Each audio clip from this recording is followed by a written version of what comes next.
creo que nosotros debemos ser en ese sentido muy precisos. Nosotros no podemos estar de acuerdo en que las provincias manejen su subsuelo. Ese es un nacionalismo de patria chica que solamente puede servir a las empresas imperialistas que quieren efectuar actividades de tipo extractiva, como la minería, el petróleo.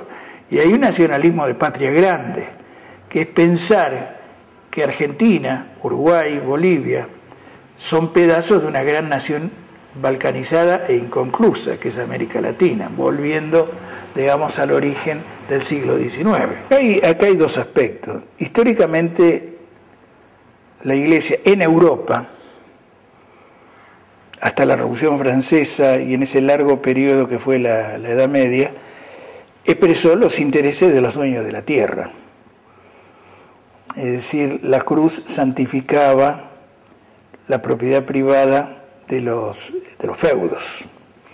Y desde el punto de vista ideológico, hacía una cruzada sobre el movimiento naciente y luego en expansión de la burguesía en lucha por imponer un nuevo modo de producción. Eso se manifestó sobre todo en el siglo XVIII, entre la lucha entre el iluminismo francés y los aspectos más retardatarios de la Iglesia Católica. En nuestra América, la religión y sobre todo el papel de la Iglesia no fue el mismo que en Europa, en primer término. En América Latina no hubo feudalismo, para empezar. Entonces mal podía una institución terrenal y espiritual simultáneamente expresar los mismos intereses y las luchas que había en Europa.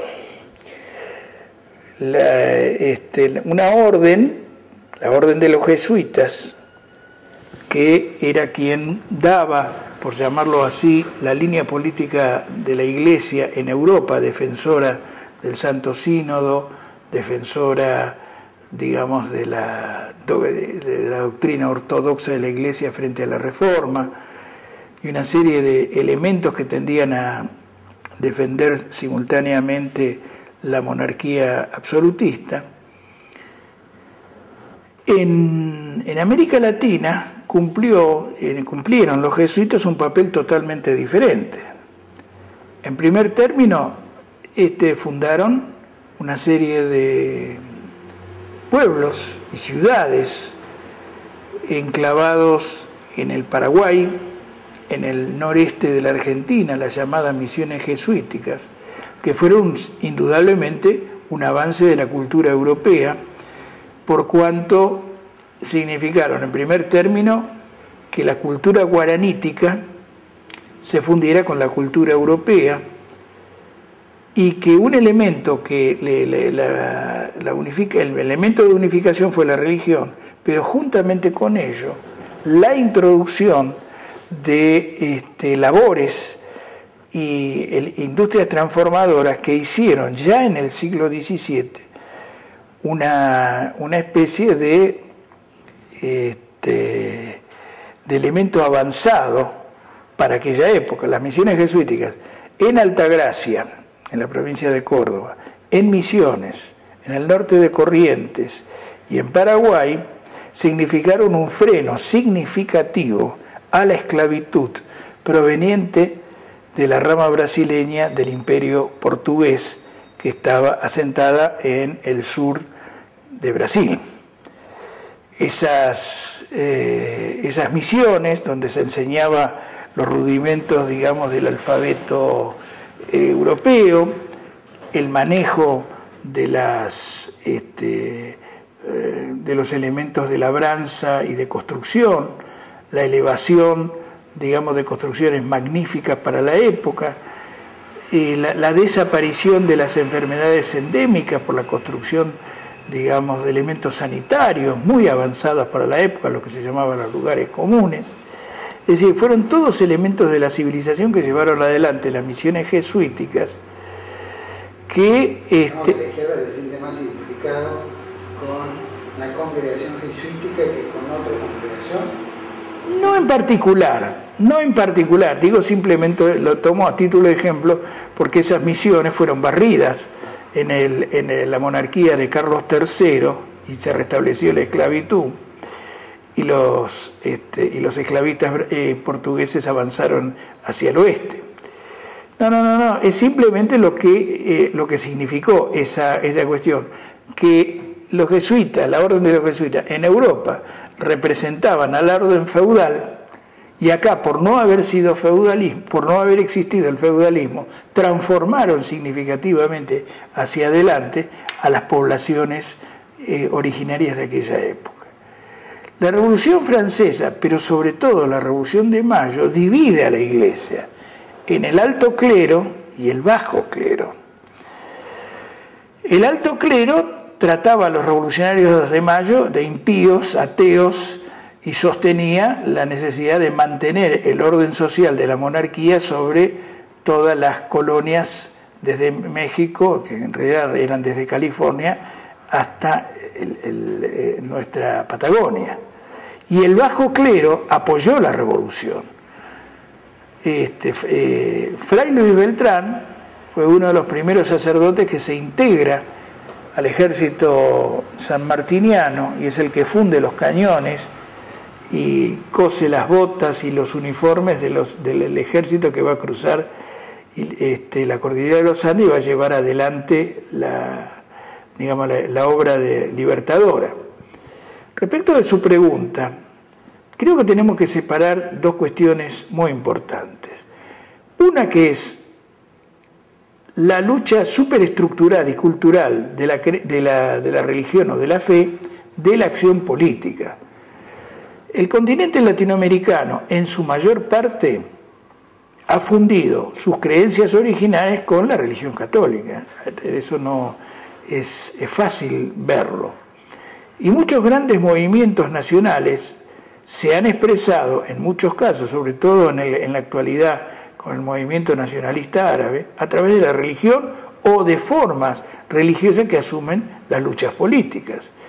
La Izquierda Nacional en ese sentido tiene un papel muy claro, tiene una idea muy clara de que hay que separar ambas cosas. Nosotros creemos que los ataques que se dan contra la Iglesia Católica provenientes de sectores liberales y aún de sectores de izquierda expresan el interés del imperialismo de dividir la unidad nacional de estos pueblos, de nuestros pueblos. Eso no quiere decir que haya habido momentos en la historia latinoamericana y argentina en que la Iglesia Católica tuvo posiciones profundamente reaccionarias. El movimiento del 4 de junio de 1943 tuvo una alianza bastante significativa entre los sectores nacionalistas de las Fuerzas Armadas que impulsaron ese proceso y sectores del nacionalismo católico y la propia Iglesia. A raíz de esa alianza se deroga la ley de enseñanza laica y se establece la enseñanza religiosa obligatoria, lo cual a mi juicio fue un error.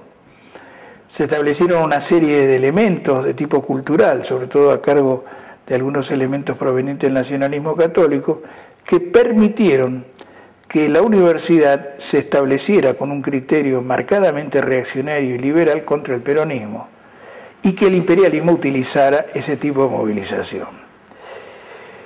Esta relación cambia a partir de 1953-54, en que el imperialismo norteamericano hace una alianza con el Vaticano. Perón es consciente de esa situación y rompe esa alianza, deroga la enseñanza religiosa, establece promulga la ley del divorcio vincular y da una batalla ideológica muy importante. Se saca el inmovilismo que en cierto modo tenía el peronismo entre 1948 y 1954 y pasa a la ofensiva, tal vez tardíamente.